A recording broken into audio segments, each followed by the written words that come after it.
Hello everyone, welcome back to my channel. ఈరోజు అయితే మసాలా బెండకాయ కర్రీ ఎలా చేసుకోవాలో చూపిస్తాను. ముందుగా దానికి కావాల్సినవి ఒక ఉల్లిగడ్డ, అలాగే 2 టొమాటో, పచ్చిమిర్చి, ఉప్పు, కారం, జీలకర్ర, ధనియాలు, వెల్లుల్లిపాయ, అలాగే బిర్యానీ స్పైసెస్. ఇవన్నిటిని ఇప్పుడు చూపించినవన్నిటిని మిక్సీ జార్లో వేసుకొని మిక్సీ పట్టుకుందాము. దీంట్లోనే ఒక టీ గ్లాస్ వాటర్ పోసుకొని మెత్తగా పేస్ట్లా చేసుకోవాలి. చూసారు కదా, ఈ విధంగా మెత్తగా పేస్ట్లా చేసుకోవాలి. అలాగే బెండకాయల్ని వాష్ చేసుకొని ఇలా కొంచెం పొడవుగా కట్ చేసుకోవాలి.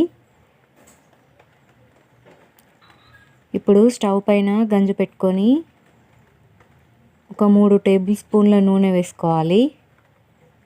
నూనె వేడైన తర్వాత కట్ చేసి పెట్టుకున్న బెండకాయ ముక్కల్ని వేసి ఫ్రై చేసుకోవాలి.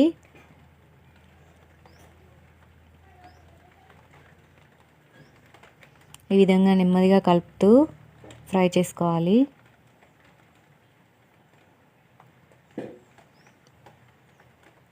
బెండకాయలు ఫ్రై అయ్యేటప్పుడు మూత పెట్టుకోకూడదు. మూత పెట్టుకుంటే ఏంటంటే బెండకాయలోని జిగురు అనేది తొందరగా వెళ్ళిపోదు, అలాగే జిగురు లాగా ఉంటుంది. ఇలా ఫ్రై చేసుకునేటప్పుడు మూత తీసుకొని ఫ్రై చేసుకుంటేనే జిగురు అనేది తొందరగా వెళ్ళిపోతుంది. చూసారు కదా, ఈ విధంగా ఫ్రై అయ్యాయి కదా బెండకాయలు. వీటన్నిటిని తీసుకొని ఒక గిన్నెలో పక్కకు పెట్టుకుందాము. ఇప్పుడు ఇదే ఆయిల్లో జీలకర్ర,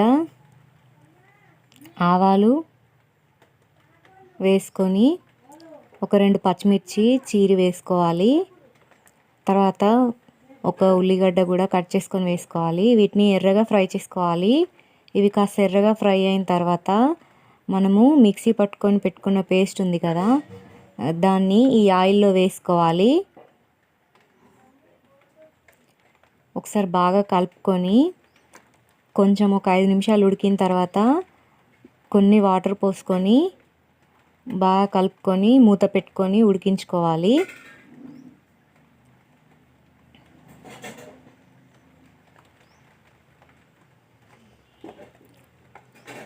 కాస్త ఉడికిన తర్వాత 1/2 టేబుల్ స్పూన్ పసుపు వేసుకొని ఒకసారి కలుపుకోవాలి.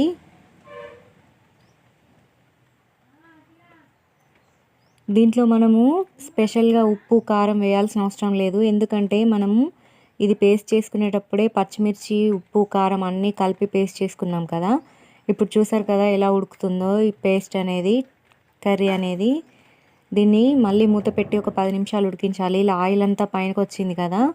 ఇప్పుడు దీన్ని ఒకసారి బాగా కలుపుకొని అడుగు అనేది అంటకుండా కలుపుకోవాలి. ఇప్పుడు దీంట్లో మనం వేయించి పెట్టుకున్న బెండకాయలని వేసి ఒకసారి బాగా కలుపుకోవాలి.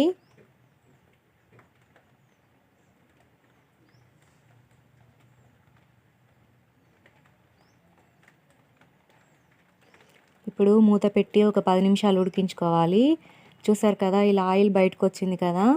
ఇప్పుడు దీన్ని ఒకసారి బాగా కలుపుకొని